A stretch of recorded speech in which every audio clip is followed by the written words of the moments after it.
the changing face of death.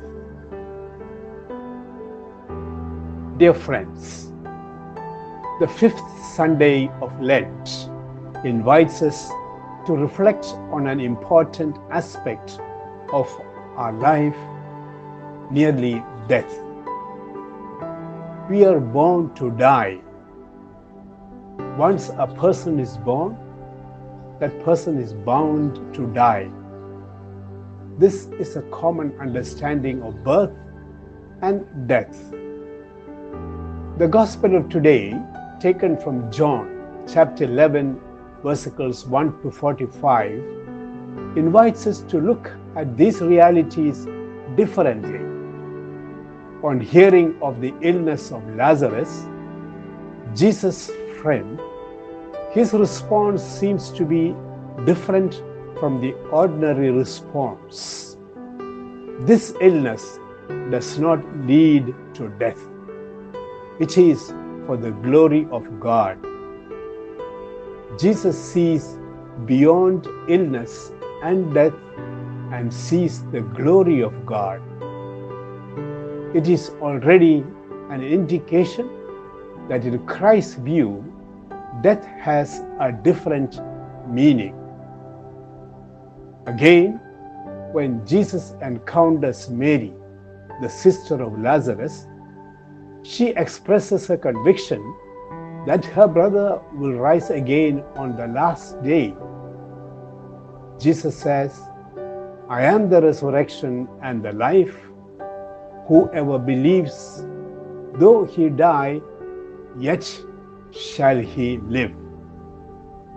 Jesus thus says, death is not the final word about human life. In fact, Jesus affirms that he is the resurrection and life. He does not say that after life there is death, but after life there is resurrection. Even when we live, we are sharing in the resurrection of Jesus. I am the resurrection and life. Resurrection is the foundation of life.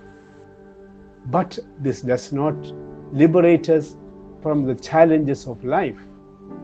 Jesus, in fact, was greatly troubled and even cried as he stood near the tomb of Lazarus.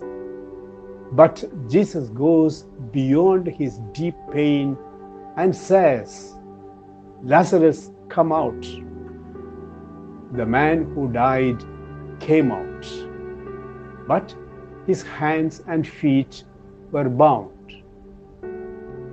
This reflects still another dimension of our life. God gives us life. In fact, he shares his own life with us.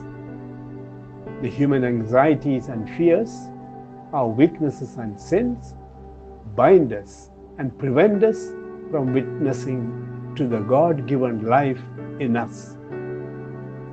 In the episode, the Lord completes his mission and says, "Unbind him, let him go." Jesus says the same to us today when we are bound by our weakness and death.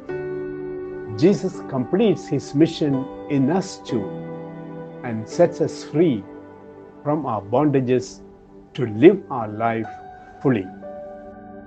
We see Jesus looking at death in a different way, introducing the changing faces of death. There is no death for those who believe in him, those who live in the love and care of God. And who is not in the love and care of God? All are, even the worst sinner. God is close to us, and we live in him, move in him, and have being in him.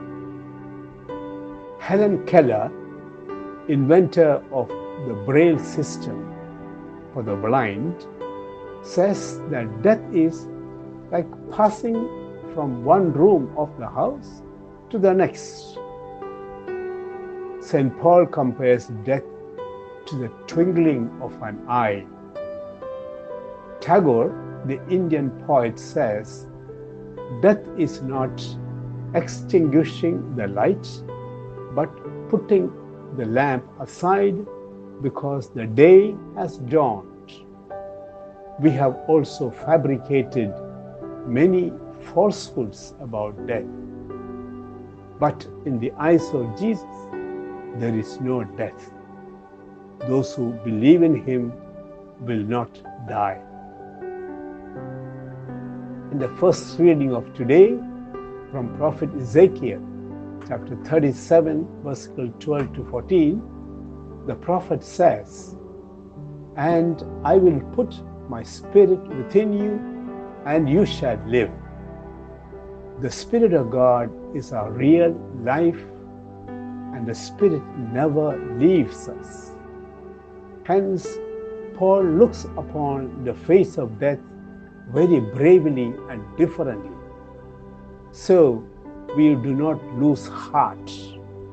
Even though our outer nature is wasting away, our inner nature is being renewed day by day.